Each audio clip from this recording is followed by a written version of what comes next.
So if there's plastic bottles on the beach, you'll note that they always sue the companies that make that make drinks, right? But who's responsible for something blowing out of a trash can? Ultimately, that's one of the crucial arguments, and it's a good reminder that the left doesn't really care who's responsible because they're just trying to punish the people that aren't bending the knee already.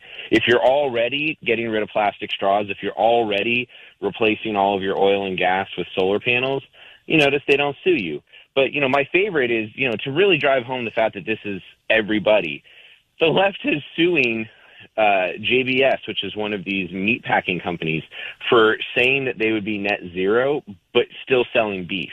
Why? Because they don't want you to be able to eat beef because they think cows are causing all their problems. So they're trying to wipe away your burgers. It's plastic straws, it's burgers, it's cars, it's guns, it's anything you're doing.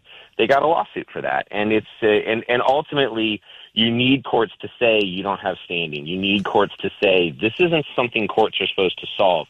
You need courts to say this is not how any of this works. They were doing this on behalf of the federal government, which means that they don't get to get sued.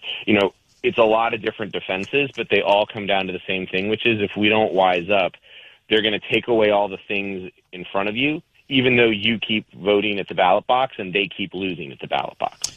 So, again, what's at stake here is whether activist lawyers can keep using lawsuits to advance climate activism. So this is this Plaquemines Parish versus Chevron. So remember, it was the Chevron deference case. Remind me of, so what's the Chevron argument? Yeah. So Chevron deference is all about whether or not courts or the agencies get to decide things. And this is a case that's very, to really, for the nerds out there, the real question here is if you go around pumping oil and gas out of Louisiana because the federal government said it's important to World War II, when they come back around 50 years later, do you get to be in federal court where federal judges appointed by the president, who's the one who asked you to pump the oil and gas, do they get to decide it, or does it get to be decided in front of some local judge who's thinking maybe there's money on the table? And everyone should want it to be federal because at the end of the day, we need to be able to have some consistent rules in this country.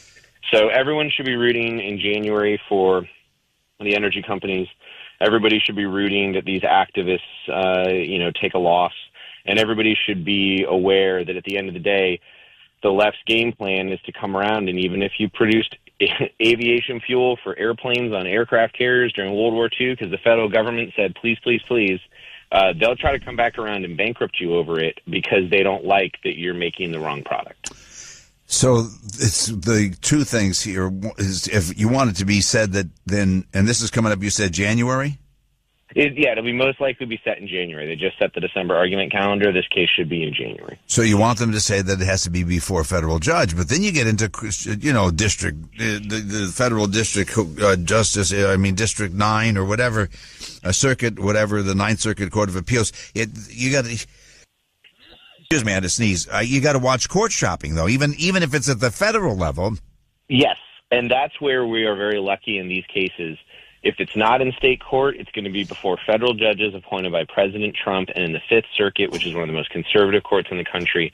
And there's already been a decision by the Fifth Circuit that sure looks like it answers this question and says, if you were producing fuel, if you're in federal court under this does not, you can't bring this lawsuit. It's too late. It doesn't work. It's not allowed. So if they get into federal court, we're talking almost sure win for the energy companies, which is, you're being very smart here. Half the time, the way that the case comes up to the Supreme Court is just who gets to decide, and then you go right back to like Oregon or Hawaii courts, right? You get it. This one's a lucky one where if the Supreme Court decides the right way, sides with the energy companies, it's going into almost a surefire win situation, and we can all be happy. So unlike half the time where it's just, well, now we got to talk about which court in Oregon and how bad's that judge or who got appointed by, Obama and what did they say before they got on the bench. Now here it should be a straight shot, right? I'm not saying it will be, but it should be a straight shot, and that's why I flagged this case in the Harvard Journal was this is the kind of thing where if the Supreme Court makes one important decision this year, it could end up wiping out this entire line of cases, at least in the Louisiana part of the country, which would be a huge setback for the left. Well, but in theory, not just Louisiana, in all, they would say no courts, no state courts, no local courts could decide. Go that far. They could go that far. And that's why this case matters, right? It's bigger than most of the cases that would come up. It's really easy to see what the left's trying to do. It comes out of this woke lawfare campaign. And a lot of what I spend in the piece is trying to explain to people that this is about way more than just this case or energy companies, because this is the left's plan. They keep losing at the ballot box, so they're going to courts around the country. And we need them to lose. Otherwise, you're going to lose access to the stuff that you buy every day, and you're not even going to know why. And, folks, I don't know whether you're a Trump fan or not, but, folks, look what they did to Trump. They shopped local courts. They shop, Letitia James, whatever. It's the same nonsense, only it's being done to you, and you don't even realize it. And like he just said, you're going to lose things and not even know why. So this is an important case coming up in January. Follow along at allianceforconsumers.org, allianceforconsumers.org. Again, O.H. Skinner, Executive Director of Alliance for Consumers, my guest. His piece is up there as well. Thank you, O.H. Appreciate it. Thanks a lot. You have a good rest of your day.